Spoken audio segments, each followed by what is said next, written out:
Ok, ok. Alors aujourd'hui, on a une petite miniature bien sympathique. Alors j'espère que vous entendez bien, avec quelques bruits d'oiseaux, des enfants au loin, et parfois une voiture.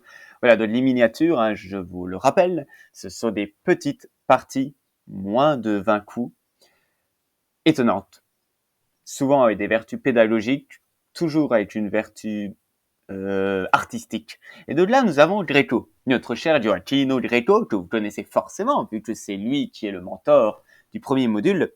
Et donc, notre Gioacchino Greco est en Italie, à Rome, où il affronte un adversaire. C'est une partie de 8 coups. Oui, vous avez bien vu, 8 coups, avec un sacrifice de dame, ce qui scelle le gain de Greco.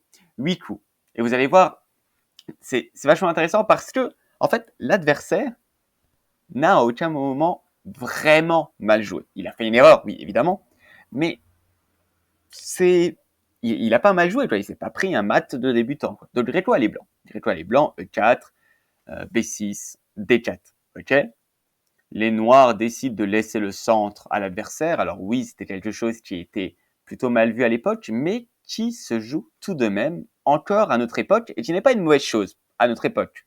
À l'époque, on trouvait ça bizarre, mais à notre époque, on a trouvé pas mal d'enjeux. Voilà, fou B7.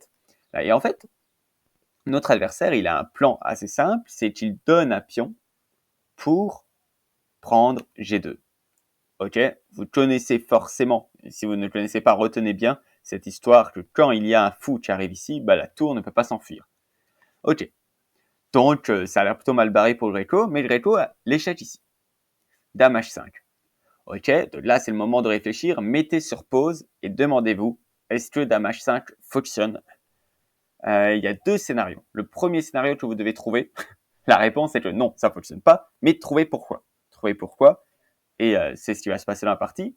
Et la deuxième réponse, c'est il y a du contre-jeu, mais ça, c'est pas facile. Ça, c'est pas facile, ça demande déjà le niveau supérieur. Donc, mettez sur pause, allez-y, et moi, je continue. Ok, forcément, G6, il n'y a pas vraiment le choix. La prise, et là, l'adversaire joue cavalier F6 pour attaquer la dame avec l'idée de se dire, bon, bah voilà, même si le pion pousse, bon, ben, il y a prise de la dame, c'est au moins ça. Mais Greco sacrifie sa dame et il arrive à un mat. Vous voyez, c'est très court. Hein. C'est une miniature. Cette vidéo ne va pas durer 23h30. Hein. C'est très court. C'est juste pour le plaisir. C'est pour ça aussi que je ne l'ai pas mis dans le module Greco, mais que c'est dans un module bonus. Voilà, plus pour l'enthousiasme. Je trouve ça totalement dingue. Bon, on va revenir quand même un petit peu en arrière et je vais ouvrir comment on appelle ça, la bibliothèque d'ouverture. Et ce qui est vachement intéressant, tac, tac, ok. Là, on voit que effectivement, pour l'instant, ça se joue. Comme vous pouvez voir ça, hop, fou D3. Les blancs, là, ils vont jouer, qu'est-ce qu'ils vont jouer? Ils vont jouer F5. Et il n'y a que 8 parties. D'accord. 75%, c'est les noirs qui gagnent sur 8 parties. Ok. Mais ça veut quand même dire que ça se joue. Ça veut quand même dire, hop, vous voyez que finalement, on a quand même des 2500 qui l'ont joué. Il y a eu un match nul sur un 2200. Donc bon, ok, c'est très très audacieux, mais néanmoins ça se joue. Et ce qui est intéressant, c'est que juste ici, eh ben, ça se joue. Là, la différence, c'est que là, tous les adversaires, évidemment, ont joué le fou G7 et non pas le cavalier F6 qui mène à un mat. Ça mène à un mat, comme on a pu voir là. Mais fou G7, où on accepte en fait, on accepte quoi? Ben, on accepte de se prendre un échec. On va voir comment se déroule ici. Voilà, on accepte que sur un échec, le roi bouge. Et voilà, il y a autre chose qui se passe, etc., etc. Et bilan des courses, ben, il y a, c'est très particulier. Mais bilan des courses, on remarque quand même que les noirs vont manger la tour. Hein, ils vont manger la tour. Et donc avoir une tour contre une pièce d'une qualité d'avance, c'est très particulier. Néanmoins, même c'est extrêmement rare, on peut pas dire que c'est jamais joué. Et donc, pour ainsi dire, à notre époque, ce qui semblerait surtout très audacieux, enfin pas très audacieux, mais c'est vraiment ce coup de cavalier qui était une erreur tactique sans fin.